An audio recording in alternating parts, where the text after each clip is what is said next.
সাত শ্রেণীর লোক আরশের ছায়ার নিচে স্থান পাবে। এই সাত শ্রেণীর লোক কারা? এক নম্বরে হলো বুখারী শরীফের হাদিস। বুখারী শরীফের হাদিস 3472 নম্বর হাদিস। হযরত উসামা ইবনে যায়েদ রাদিয়াল্লাহু আনহু বর্ণিত, আমার প্রিয় নবী পাক সাল্লাল্লাহু আলাইহি ওয়াসাল্লাম ইরশাদ করেন, আল ইমামুল আদিলুন, আরশের ছায়ার নিচে যিনি এক নাম্বার যিনি স্থান পাবেন, আল্লাহর একটি নূরের মিম্বর থাকবে। আল্লাহ নূরের মিম্বরের পাশে আরেকটি নূরের মিম্বরের মধ্যে শুধুমাত্র একজন ব্যক্তিকে ওই নূরের মিম্বরে বসতে দিবেন। একজন, এই সাত শ্রেণী ব্যক্তির মধ্যে এর মধ্যে একজন ব্যক্তিকে আল্লাহর সাথের চেয়ারে, আল্লাহর সাথের যে চেয়ার, এই নূরের চেয়ারের মধ্যে আল্লাহ তাআলা তাকে সাথে রাখবেন, তাকে সাথে বসতে দিবেন। উনি কারা? তিনি হচ্ছেন আল ইমামুল আদিলুন, যিনি ন্যায়পরায়ণ বাদশাহ, ন্যায়পরায়ণ শাসক। এখন ন্যায়পরায়ণ শাসক, ন্যায়পরায়ণ বাদশাকে আল্লাহ তাআলা হাসর ময়দানে আরশের ছায়ার নিচে আল্লাহ পাকের তার সিংহাসনের সাথে চেয়ারে বসতে দিবেন। আর ন্যায়পরায়ণ বাদশা কেমন বাদশা হওয়া চাই? এই বাদশার বর্ণনা কি? বাদশা বলতে কি যিনি রাষ্ট্রপ্রধান, তাকে কি ন্যায়পরায়ণ শাসক বলা হয়? এখানে কি এই হাদিসের মধ্যে আল ইমামুল আদিলুন, আল ইমামুল আদিলুন শব্দ দিয়ে শুধু রাষ্ট্রপ্রধানকে বোঝানো হয় নাই, আপনার ফ্যামিলি পরিবারে কিন্তু আপনি একজন শাসক, বিচারক। আপনি পরিবারে কিন্তু আপনি একজন শাসক, আপনি বিচারক। আপনার সমাজের আপনি একজন নেতা, আপনার সমাজের আপনি একজন শাসক, আপনি একজন বিচারক। আপনার গ্রামের আপনি একজন মাতবর, আপনার গ্রামের আপনি একজন মাতবর। অতএব আপনি গ্রামের শাসক, গ্রামের বাদশা, গ্রামের বিচারক। আপনি ইউনিয়নের বিচারক, ইউনিয়নের আপনি মাতবর, ইউনিয়নের আপনি বিচারক, ইউনিয়নের আপনি শাসক, ইউনিয়নের আপনি বাদশা। এরকম ভাবে থানা পর্যায়ে, জেলা পর্যায়ে, বিভাগ পর্যায়ে, রাষ্ট্রীয় প্রধান পর্যন্ত এইভাবে যাচ্ছে। তাদের কি বোঝানো হয়েছে? রাষ্ট্রপ্রধান, শাসক। এখন আপনি ফ্যামিলি পরিবার থেকে নিয়ে আপনি সমাজের যেমন মেম্বার আছে, ইউনিয়নের চেয়ারম্যান আছে, একজন থানার এমপি আছে, উপজেলা চেয়ারম্যান আছে, মেয়র আছে, ভাইস চেয়ারম্যান আছে, মন্ত্রী মহোদয় রয়েছেন, তার মধ্যে দেশের প্রধান প্রাইম মিনিস্টার আছেন, প্রেসিডেন্ট রয়েছেন। এরকম প্রত্যেক জায়গা যে যে জায়গায় আছেন, সেই জায়গায় থেকে তার শাসন, তার প্রশাসনিকটা যেন হয় কোরআন এবং হাদিসের সহিভাবে, এবং তার পরিচালনাটা যেন হয় ইনসাফের উপরে। তাহলে ন্যায়পরায়ণ শাসক থাকবে হাসর ময়দানে আরশের ছায়ার নিচে। এক নম্বর যিনি স্থান পাইবেন ন্যায়পরায়ণ শাসক, আল্লাহর চেয়ারের সাথে তার চেয়ার থাকবে। এটা বিশাল ব্যাপার। ন্যায়পরায়ণ শাসক খলিফাতুল মুসলিমিন হযরত ওমর ফারুক রাদিয়াল্লাহু তাআলা কেমন অর্ধ পৃথিবীর তিনি খলিফা ছিলেন, অর্ধ পৃথিবী তিনি শাসক ছিলেন, বাদশা ছিলেন। কেমন বাদশা ছিলেন? হাদিসের মধ্যে আসছে বুখারীতে,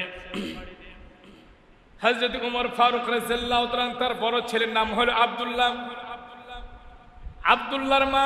অতএব হযরতে ওমর ফারুক রাদিয়াল্লাহু তাআলার স্ত্রী তিনি একদিন ওমরকে বলতেছিলেন, হে আব্দুল্লাহর বাবা, অর্ধ পৃথিবীর খলিফা হযরত ওমর, আমার পায়েস খেতে ইচ্ছা করেছে। পায়েস, আমাকে পায়েস খাওয়ার জন্য আপনি আমাকে অনুমতি দিন। পায়েস খাবে, তারপর স্ত্রী স্বামীর কাছ থেকে অনুমতি নিচ্ছে, আমি পায়েস খাবো, পায়েস খাওয়ার জন্য আমার ইচ্ছা করছে। ওমর রাদিয়াল্লাহু তাআলা জিজ্ঞেস করলেন, কি বাসায় কি চাউল আছে? তো জি, বাসায় চাউল আছে। এখন লাগবে কি? বলে আমার গুড় হইলেই চলতেছে, আর কিছু লাগবে না। গুড়? ঠিক আছে, আমি গুড়ের ব্যবস্থা করে দিচ্ছি। হযরত ওমর ফারুক রাদিয়াল্লাহু তাআলা তিনি গুড়ের ব্যবস্থা করে দিলেন। বাড়িতে পায়েস পাক করলেন। কথা একটু মনোযোগ সহকারে শুনবেন, তাহলে আরশের ছায়ার নিচে যারা 7 শ্রেণীর লোক যারা থাকবে এটা মনোযোগ সহকারে শুনতে পারবেন ইনশাআল্লাহ। গভীর আলোচনা। তো বলতেছে তিনি উমর রাদিয়াল্লাহু তাআলা তিনি আপনার গুড় এনে দিলেন, পায়েস পাক হলো। কারণ এই পায়েস আইনা উমর রাদিয়াল্লাহু তাআলার সামনে আইনা নতুন একটা বাটির মধ্যে পায়েস আইনা উমরের সামনে হাজির করলেন। উমর রাদিয়াল্লাহু তাআলা জিজ্ঞাসা করলেন যে পায়েস যে পাক করলা এই পায়েসের চাউল কোথায় পাইলা? কথা একটু মনোযোগ সহকারে শুনেন, চাউল কোথায় পাইলা? উমরের স্ত্রী মানে আব্দুল্লাহর মা হযরত উমর রাদিয়াল্লাহু তাআলার স্ত্রী তিনি বললেন যে আমরা বাইতুল মাল থেকে অথচ রাষ্ট্রীয়ভাবে প্রত্যেক দিনে বাজে প্রত্যেক দিন যাদের ঘরে খাবার পৌঁছে দিত, মানে চাউল, আটা, গম, জব প্রত্যেক দিন যার তার ঘরে পাঠিয়ে দিত। এটা সৌদি আরব তখনকার নিয়ম ছিল, রাসূলের জামানা। প্রত্যেক দিন যা আমার ঘরে চাউল পাঠাইতো ওই 30 দিনের চাউল থেকে প্রত্যেক দিনের চাউল থেকে এক মুষ্টি অথবা এক মুঠ করে চাউল, এক মুষ্টি চাউল আমি এটা আলাদাভাবে আমি রেখে দিয়েছি। 15 দিনের চাউল দিয়ে আমি একটা বাটি কিনেছি, এই যে নতুন বাটি এটা যে আপনি দেখতেছেন, আপনাকে পায়েস দিছি। আর 15 দিনের মুষ্টির চাউল দিয়ে আমি পায়েস পাক করছি। বস এই বলতো উমর রাদিয়াল্লাহু তাআলা কিছু বললেন না।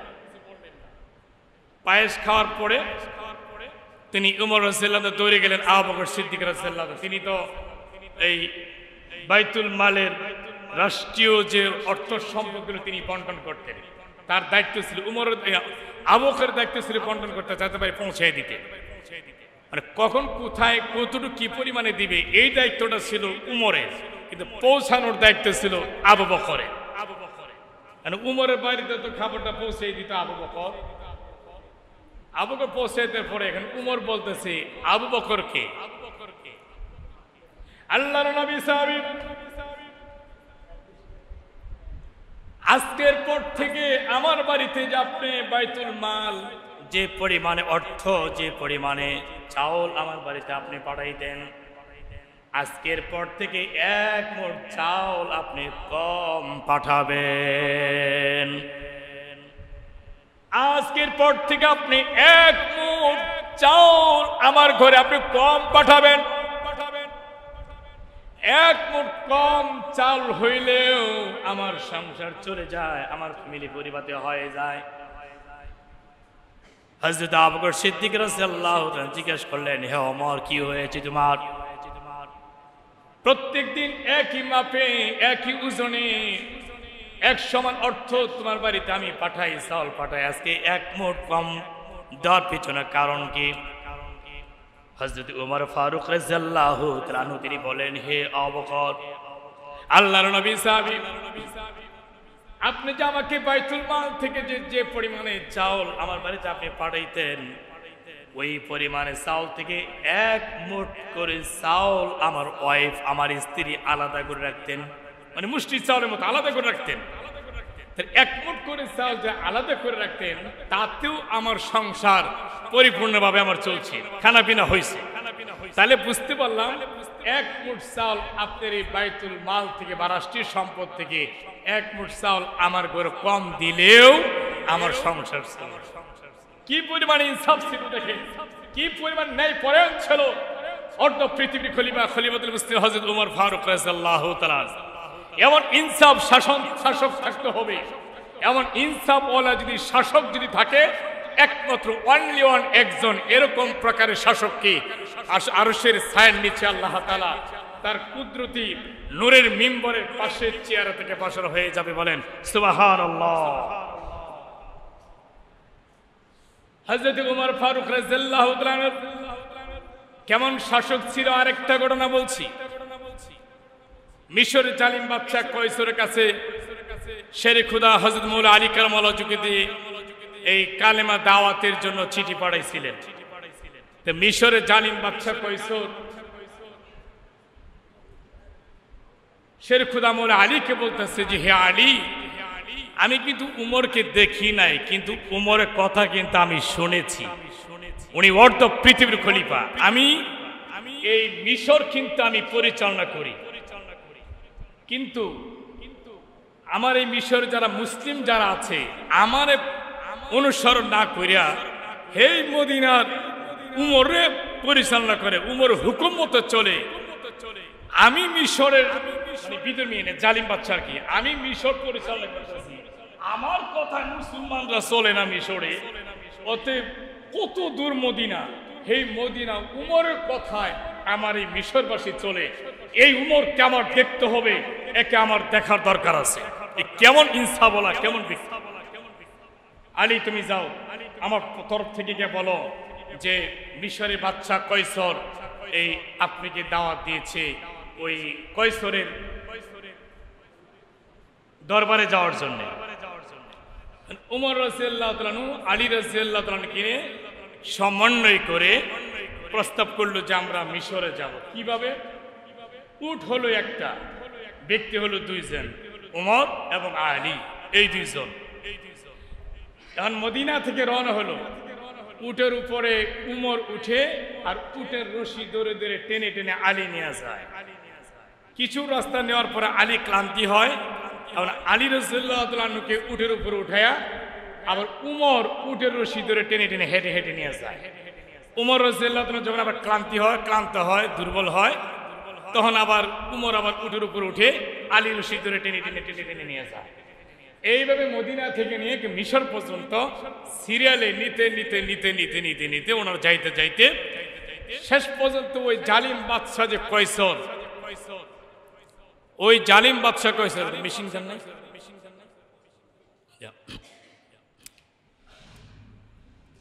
তাহলে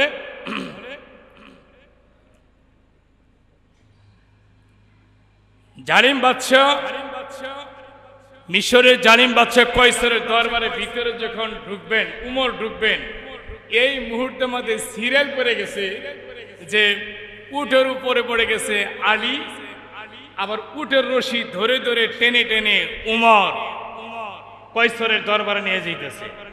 কারণ জালিম বাদশা কয়সর ওই উটের উপরে যিনি বসা আছেন তার দিকে তাকায় আছেন, তো মনে করতেছে যে বাদশা তো তিনি হবেন যিনি উটের উপরে আছে। কথা কি বুঝতেছেন? আপনার মনে বুঝতেছেন? যেমন উটের উপরে যিনি আছেন ওর দিকে তাকায় আছে জালিম বাদশা, ওই যে মনে ওইটাই উমর। চিন্তা করলাম ইনি তো প্রথম তো আমার এখানে আসছিল, ইনি কি উমর আসছিল নাকি? তারপর উটের উপর দিকে তাকায় রয়েছে। উমর তো উটের রশি ধরে ধরে হাইটা হাইটা হাইটা হাইটা নিয়ে নিয়ে যেতেছে। যখন নাকি জালিম বাদশা কয়সরের কাছাকাছি নিয়ে গেলেন, এখন উমর কইতাছে যে কয়সর তুমি উটের উপরে যে বসা আছে হের দিকে তাকায় আছো কেন? আমি যে উটের রশি ধরে টেনে টেনে নিয়ে আসছি দরবারে, এটা কি আমার উমরকে পছন্দ হয় না? আমি যে উমর। জালিম বাদশা কয়সর বলে পৃথিবীতে জানতাম কোন প্রেসিডেন্ট কোনদিন সাধারণ একজন ব্যক্তিকে উটের উপর উঠাইয়া ওই উটির রশি ধরে টেনে টেনে নিয়ে যাবে, একটা রাজা বাদশা টেনে নিয়ে যাবে, প্রেসিডেন্ট টেনে নিয়ে যাবে। এটা পৃথিবীর কোনো নজিরবিহীন ঘটনা নয়, এটা পৃথিবীতেই নজির পাওয়া যায় না। ওমর তখন জবাব দিলেন সাদ দেখাইয়া আল্লাহ, ও বাদশা কয়সর সঠিক বলেছ, এটা পৃথিবীর নিয়ম হইতে পারে, কিন্তু আল্লাহ আল্লাহ রাসূলের নিয়মের মধ্যে এটা নাই। আল্লাহ আল্লাহ রাসূলের নিয়মের মধ্যে তোর মধ্যে যে কোনো ইনসাফ থাকে, যদি খালেস ইনসাফ থাকে, ইনসাফের মধ্যে দুনিয়ার মধ্যে এমন কোনো নিয়ম নাই প্রেসিডেন্ট আগে যাবে না তার সহকারীরা আগে যাবে।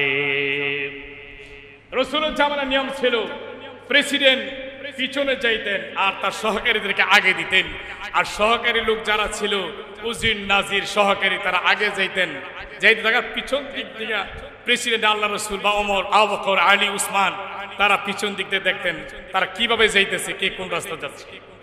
আর এখনকার জামানা হচ্ছে কোনটা, নেতা থাকে আগে তার সহকারী থাকে পিছনে। আর সুন্নত হলো নেতা থাকবে পিছনে, নেতার সহকারী থাকবে সামনে, এটা রাসূলের সুন্নাত।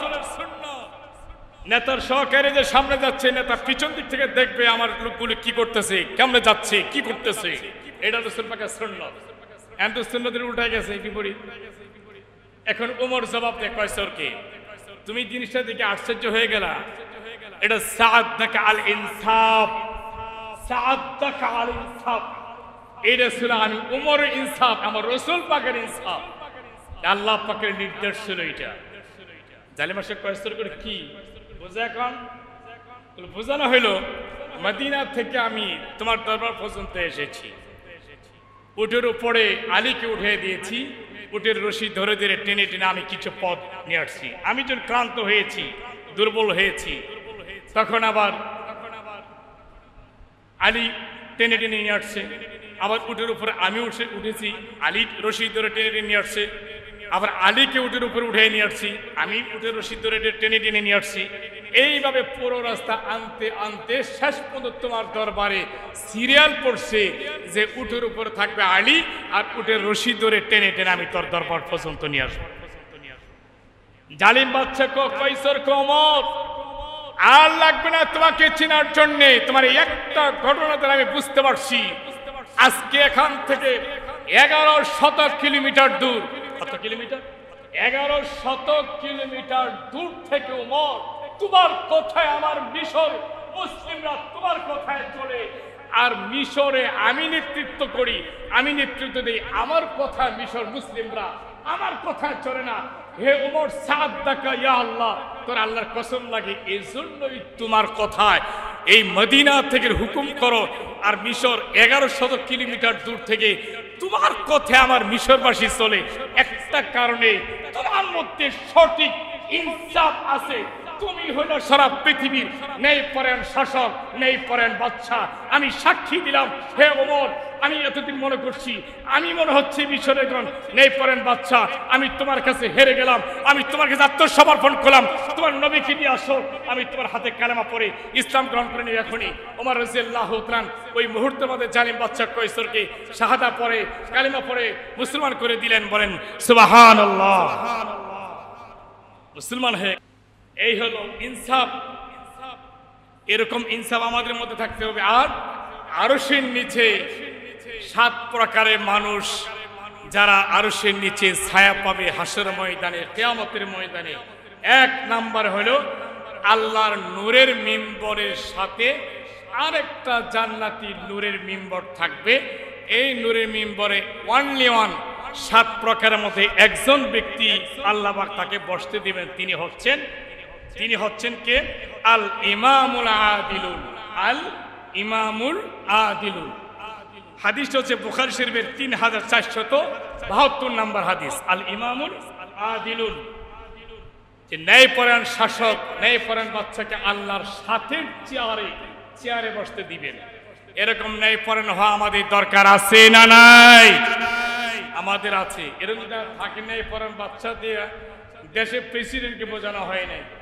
ন্যায়পরায়ণ শাসক, আপনি পরিবারের আপনি মাতবর, আপনি পরিবারের আপনি শাসক, আপনি সমাজের আপনি মাতবর, আপনি সমাজের আপনি শাসক, আপনি গ্রামের আপনি মাতবর, আপনি গ্রামের আপনি শাসক, আপনার ইউনিয়নের আপনি মাতবর, আপনি ইউনিয়নের আপনি শাসক, আপনার থানার আপনি মাতবর, আপনি থানার আপনি শাসক, আপনার জেলার আপনি মাতবর, আপনার জেলার আপনি প্রশাসক, আপনার জেলার আপনি শাসক। এরকম ভাবে রাষ্ট্রপ্রধান পর্যন্ত, প্রেসিডেন্ট পর্যন্ত প্রত্যেক যে জায়গায় যে দায়িত্বে আছেন সেই জায়গার জন্য সে একজন শাসক, যদি তার ইনসাফের উপরে যদি তিনি পরিচালনা করে থাকেন। আসেন আমরা এখন 2 নম্বর জানতে চাই। আরশের মধ্যে 7 শ্রেণীর লোক, আরশের নিচে যিনি ছায়া পাইবেন, ছায়ার নিচে যিনি অবস্থান করবেন হাসরবাসীর মধ্যে। 2 নাম্বার কি বলেছেন দেখেন। 2 নম্বর হলো হযরতে সুহাইল রাদিয়াল্লাহু আনহু বর্ণিত, নবী পাক বলেন ওয়াশাফুন নাশাফি ইবাদাতি রাব্বিহি আযজা ওয়া জাল্লা। হাদিসের মধ্যে বলেন যারা যৌবনকালে ইবাদতের মাধ্যমে যারা সময় কাটাইছে, এটা 2 নাম্বার। যৌবনকালে যারা, যৌবন যে কালটা ইবাদতের মাধ্যমে যারা সময় কাটাইছে, যৌবনকালের মধ্যে ইবাদতের মাধ্যমে সময় কাটায়। এটা যদি আপনি সংক্ষেপ যদি বুঝতে চান তাহলে আমি একটা জিনিস দেখাই। যেমন একটা কোরআনে হাফেজ, একজন মাওলানা, একজন আলেম, আমার মনে হয় মাদ্রাসা পড়ুয়া ছাড়া যৌবনকালে ইবাদতের মাধ্যমে কাটাইছে এমন লোক খুঁজে পাওয়া আল্লাহর জমিনে খুব কঠিন।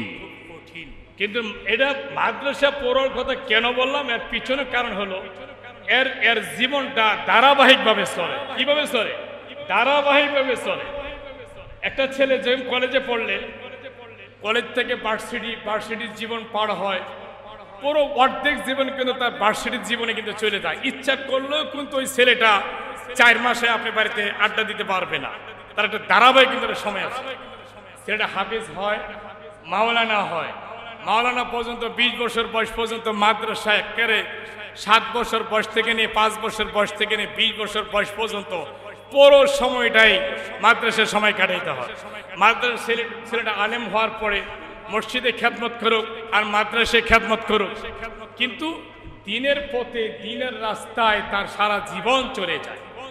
ইচ্ছে করলেও এই মাদ্রাসা পুরো একটা ছাত্র, একটা কোন হাফেজ, একজন আলেম ইচ্ছা করলে 14 ফেব্রুয়ারি ভালোবাসা দিবসের মধ্যে কোন একটা মেয়েকে হাত ধরে কোন পার্কে যেতে পারে না।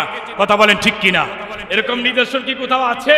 কোন মাদ্রাসার কোন একটা আলেম, মাদ্রাসার হাফেজ, মাদ্রাসার কোন একজন আলেম 14 ফেব্রুয়ারি বলেন, বিভিন্ন রিসোর্টে বলেন, পার্কে বলেন, একটা মেয়ের হাত ধরে, একটা ছেলের মতো আলেমদের হাত ধরে মেয়ের সাথে ঘোরাফেরা করছে? করে নাই। এটা কিন্তু যৌবনের টানে যে যুবকরা করে, এটা যৌবনের টানেই কিন্তু করে, যৌবনে পাওয়ারেই কিন্তু এই কাজটা করে। শয়তানের ধোঁকায় করে কাজটা, করে শয়তানের ধোঁকায়, কিন্তু যৌবনের টানে শয়তানের ধোঁকায় ওই একটা প্রেমিকা হিসাবে একটা মেয়ের সাথে অবৈধভাবে রিসোর্টে যায়, পার্কে যায়, আনাচে কানাচে যায়, বিভিন্ন গোপন জায়গায় যায়। এই যে যৌবন কালে যে ইবাদতের কথা যে আল্লাহ পাক বললেন, আল্লাহ রাসূল বললেন, এই যৌবন কালে যদি ওই সমস্ত পাপ থেকে বিরত থেকে যদি কোনো মানুষ ইবাদত বন্দেগী করে, তাহলে আল্লাহ রাসূল বলতেছেন কি,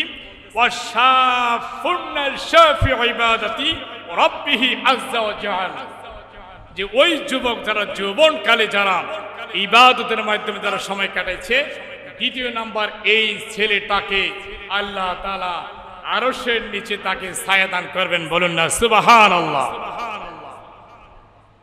তাহলে আরশের নিচে 7 শ্রেণীর লোক যারা অবস্থান করবে, এটা 2 নম্বরে গেল।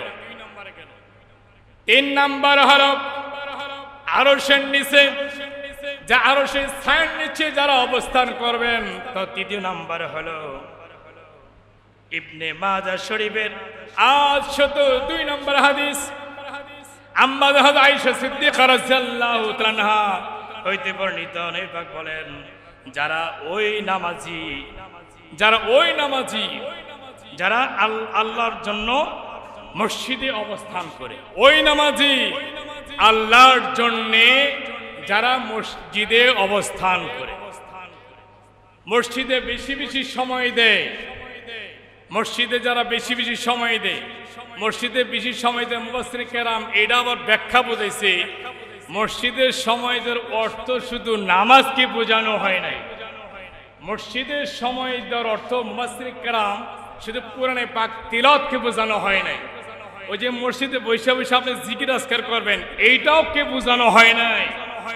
এখানে বোঝানো হয়েছে মসজিদে আল্লাহর জন্য ওই নামাজি ওই ব্যক্তিকে বোঝানো হয়েছে আল্লাহর ঘর মসজিদের সাথে, উন্নয়নের সাথে, কাজের সাথে, মসজিদের আয় ব্যয়ের সাথে, সব কিছুর সাথে যার গভীর সম্পর্ক, রিলেশন আছে, আল্লাহর মসজিদের সাথে প্রেম আছে, ভালোবাসা আছে, মহব্বত আছে, এই ব্যক্তিকে বোঝানো হয়েছে আল্লাহর জন্য ওই ব্যক্তি, ওই নামাজি যারা মসজিদে বেশি বেশি অবস্থান করে, মসজিদে খোঁজখবর নেয়, মসজিদে আয় ব্যয়, উন্নতি, ভালো মন্দ সবকিছু যিনি তদারকি করে, কেয়ার করে, খোঁজখবর নেয়, এই ব্যক্তিকে বোঝানো হয়েছে আল্লাহর জন্য যদি ব্যক্তিটা করে থাকে, হাসর ময়দানে আরশের ছায়ার নিচে, আরশের ছায়ার নিচে 7 নম্বর ব্যক্তির মধ্যে ইনু স্থান পাবে।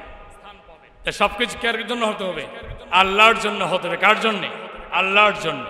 তাহলে আরশের নিচে 7 শ্রেণীর ব্যক্তি যা আরশের ছায়ার নিচে থাকবে, 3 নাম্বার গেল। চতুর্থ নাম্বার হলো হযরতে আবু হুরায়রা রাদিয়াল্লাহু আনহু বর্ণিত, নবী সাল্লাল্লাহু আলাইহি ওয়াসাল্লাম বলেন, যারা একজন আরেকজনকে আল্লাহর জন্য যারা ভালোবাসে, এই পৃথিবীর চতুর্থ নাম্বার হলো একজন আরেকজনকে যা আমরা ভালোবাসি, মহব্বত করি, এই একজন আরেকজনকে ভালোবাসা মহব্বতটা আল্লাহর জন্য হওয়া চাই। তার সাথে মহব্বত থেকে যদি আমরা কেটে পড়ি, ভালোবাসা যদি আমরা বন্ধ করে দেই, এইটাও আল্লাহর জন্য হওয়া চাই। এটা আল্লাহর জন্য হওয়া চাই, ভালোবাসাটা আল্লাহর জন্য হওয়া চাই। একজন একে অপরকে ভালোবাসা আল্লাহর জন্য হওয়া চাই। আবার ভালোবাসা থেকে যেন আমরা বিচ্ছিন্ন হয়ে যাব, সরে আসব, এটাও যেন আল্লাহর জন্য হওয়া চাই। একজনকে ভালোবাসবেন, মহব্বত করবেন, এটা দিল থেকে মহব্বত থাকতে হবে। আল্লাহ রাসূলকে খুশি রাজি খুশি করার জন্য মহব্বত করতে হবে। হাদিসের মধ্যে আসছে, আন আবি সালমা রাদিয়াল্লাহু তাআলা আনহু قال قال رسول الله صلى الله عليه وسلم المرأة مع من أحبها বিপাক বলে মুত্তাফাকুন আলাইহি, বুখারী মুসলিম শরীফের হাদিস। বিপাক বলেন, এই দুনিয়াতে যার সঙ্গে যার ভালোবাসা, যার সঙ্গে যার মহব্বত, তার সঙ্গে তার হাসন নাসর। আল মারআতু মা মান আহাব্বা, যার সঙ্গে যার মহব্বত, তার সঙ্গে তার হাসন নাসর।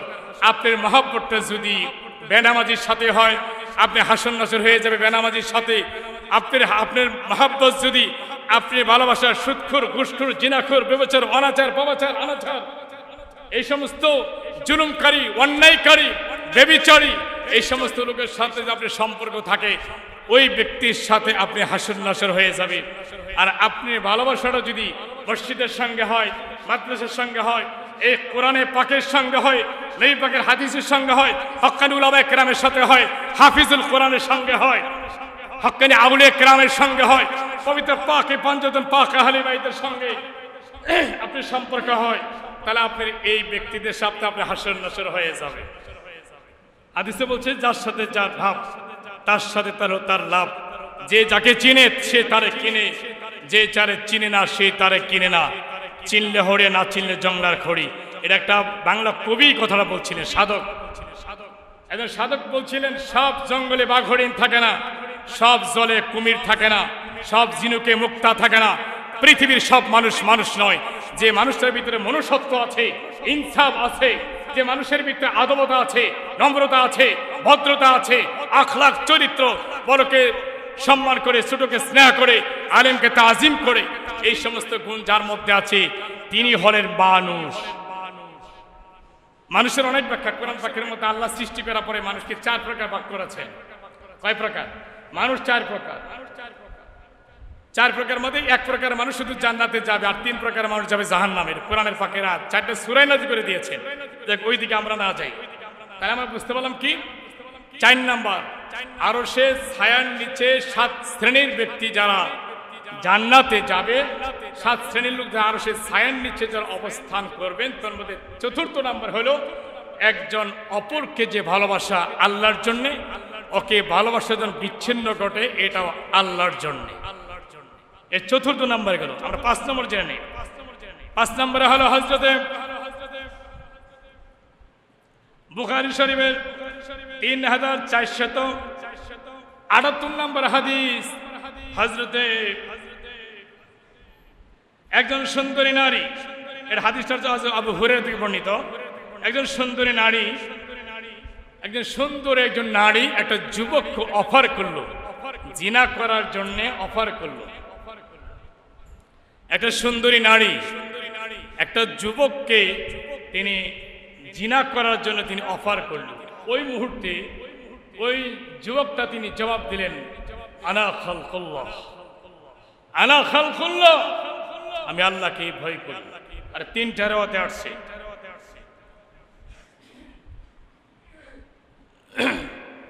ইন্নী আখাফুল্লাহ, আনা খালকুল্লাহ, আল্লাহকে ভয় করি, ইন্নী আখাফুল্লাহ, আমি নিজে স্বয়ং আল্লাহকে ভয় করি।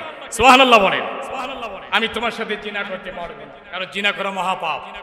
জিনার আইনুন নাজিরু, চোখের জিনা হলো দেখা। জিনা আইনুন, জিনা সাবরুন নাজিরু, এই কানেরও জিনা আছে, চোখের জিনা আছে, কানের জিনা আছে, মুখের জিহ্বার জিনা আছে, নফসের জিনা আছে। বলেন তাহলে চোখের জিনা হলো চোখ দিয়ে দেখা, ওহ মেয়েটা খুব সুন্দর, দেখতে তো ভালোই, কাছে ভালোই, এটা হলো চোখের জিনা।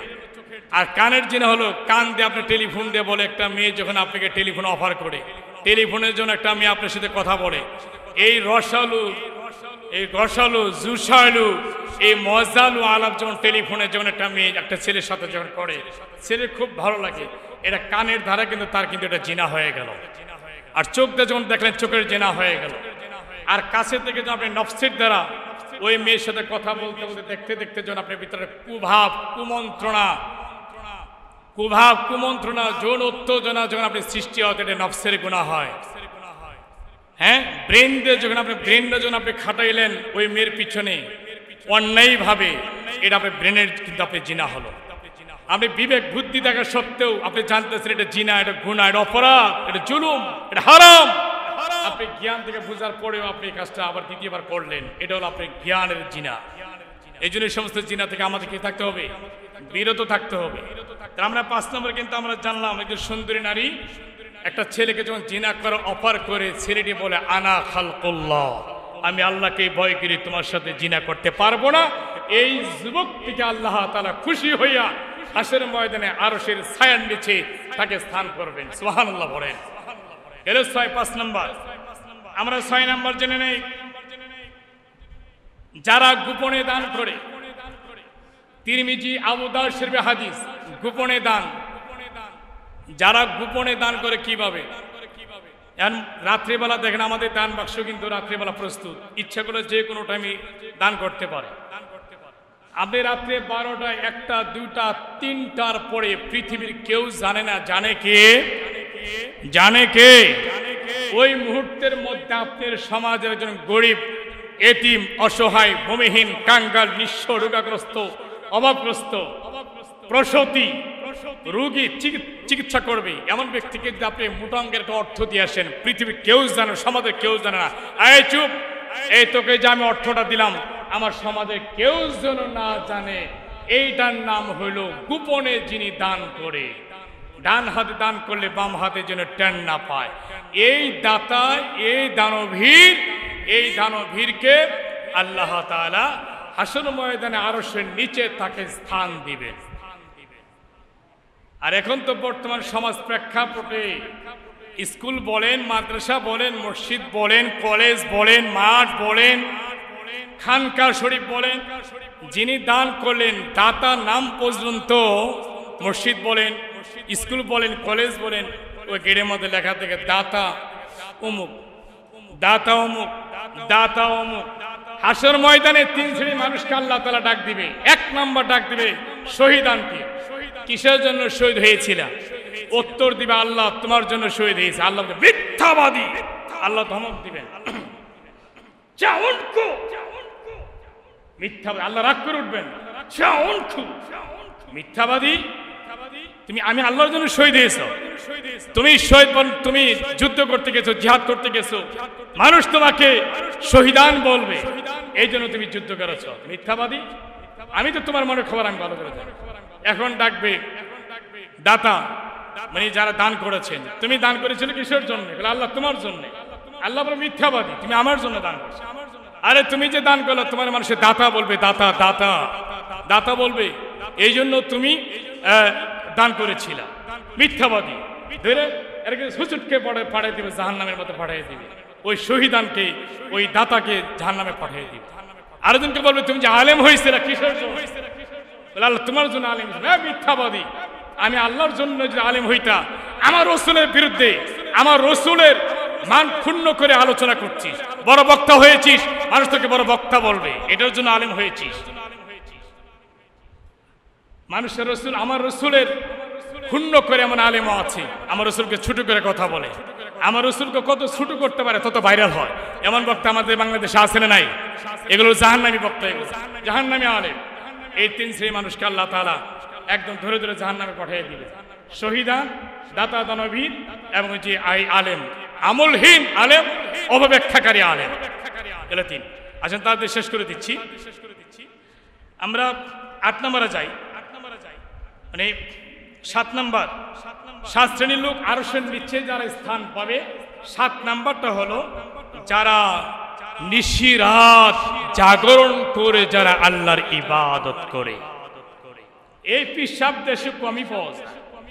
এই বড় হুজুর, ছোট হুজুর, মেজু হুজুর, ডাক্তার, মাস্টার, ইঞ্জিনিয়ার, ব্যারিস্টার, এগুলি খুব কমই পাওয়া যায়। রাত্রের সঙ্গে আল্লাহর সঙ্গে কানেকশন আছে এমন ব্যক্তি দেশে খুব কম পাওয়া যায়। বলেন ঠিক কিনা? সারা রাত জাগরণ করে, সবাই ঘুমে আছে করে মত, আপনি একা উঠে আপনার মালিকের সঙ্গে আপনি কথা বলতেছেন। আপনি সিজদাকে আপনি মালিকের সঙ্গে কথা বলতেছেন, সিজদাকে আল্লাহর সঙ্গে কথা বলতেছেন, সিজদাকে আল্লাহকে ডাকতেছেন, সিজদাকে আপনি যা চাচ্ছেন আল্লাহ আপনাকে সব আপনাকে আল্লাহ দিচ্ছেন। এমন আবেগ খুব কম আছে। কিন্তু আরশের নিচে যারা 7 প্রকার মানুষদেরকে আল্লাহ তাআলা আরশের নিচে স্থান দিবেন। 7 নম্বরটা হলো আল্লাহর জন্য আরামের বিছানা ত্যাগ করে, নিজের ঘুমকে হারাম করে, আল্লাহর প্রেমে ভালোবাসা মহব্বতে যারা সারা রাত ইবাদতে যারা জাগ্রত থাকে, ইবাদতে যারা মগ্ন থাকে, এই মানুষটাকে আল্লাহ তাআলা, আল্লাহ বলবে পৃথিবীর কেউ জানে না, কেউ দেখে নাই, কেউ বুঝেও নাই, তুমি সারা রাত যে কাকুতি মানতি করে আমি আল্লাহকে ডেকেছো, আমি আল্লাহ জিকির করেছো, আমি আল্লাহর ইবাদত করেছো, কেউ জানে না। আমি আল্লাহ জেনেছি, আমি আল্লাহ দেখেছি। আজকে তোমার জন্য মহা সম্মানই হলো আজকে এই আসরে, এই হাসরের ময়দানে আরশের নিচে ছায়ার নিচে আমি তোমাকে স্থান দিলাম। বলুন না সুবহানাল্লাহ। আজকের আলোচনা থেকে আমরা জানতে পারলাম যে আরশের ছায়ার নিচে 7 প্রকারের মানুষ আল্লাহ তাআলার আরশের ছায়ার নিচে যারা স্থান পাবে, এই 7 প্রকারের মানুষগুলোর কথা আমরা আজকের আলোচনা থেকে, হাদিস এবং কোরআন থেকে আমরা জানতে পারলাম। আল্লাহ তাআলা আমাদের সকলকে, আমরা সকলেই যেন আরশের নিচে যেন ইনশাআল্লাহ, আমরা আরশের ছায়ার নিচে যেন ইনশাআল্লাহ আমরা স্থান পাই। আল্লাহ পাক আমাদের সকলকে কবুল করেন, বলেন আমিন। যারা মসজিদ দান করবেন আলহামদুলিল্লাহ, একটু হাতে রাখেন, একটু হাতে রাখেন।